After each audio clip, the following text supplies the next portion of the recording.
kasih karunia dan damai sejahtera dari Allah Bapa kita dan dari Tuhan Yesus Kristus menyertai kamu.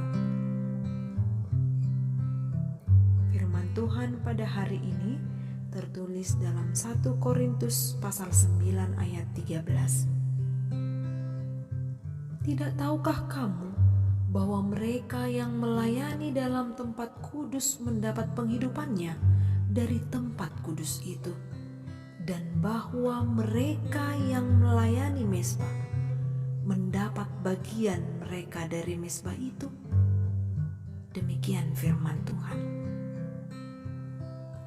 Upah pelayan Tuhan. Setiap orang yang bekerja pasti memiliki hak dan kewajiban berdasarkan status pekerjaannya. Hak yang dimaksud dapat berupa upah dari apa yang dikerjakan. Sebagaimana yang kita ketahui, upah adalah pembalas berupa material dan sebagainya yang dibayarkan untuk membalas jasa atau sebagai pembayar tenaga yang sudah dikeluarkan untuk mengerjakan sesuatu. Demikian halnya mengenai upah pelayan Tuhan seperti yang disampaikan Paulus.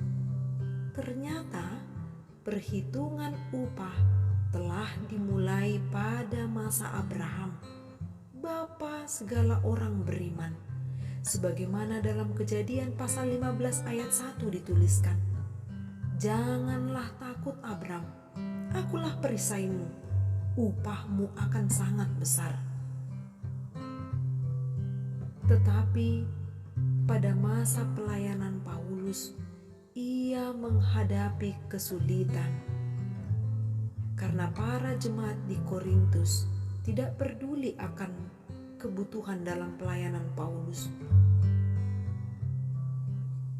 Namun, ia sempat bekerja sendiri untuk menafkahi kehidupannya sendiri dan teman sekerjanya dalam pemberitaan Injil. Oleh karena itulah, ia menyampaikan hal yang ditetapkan oleh Tuhan, bahwa mereka yang memberitakan Injil harus hidup dari pemberitaan Injil itu. Allah memanggil dan mengutus seseorang untuk menjadi hambanya, pasti selalu menyertai dan memberkati kehidupan hamba tersebut. Allah akan memberikan upah kepada hambanya yang melayani di mezbah atau tempat kudus. Ia mencukupkan.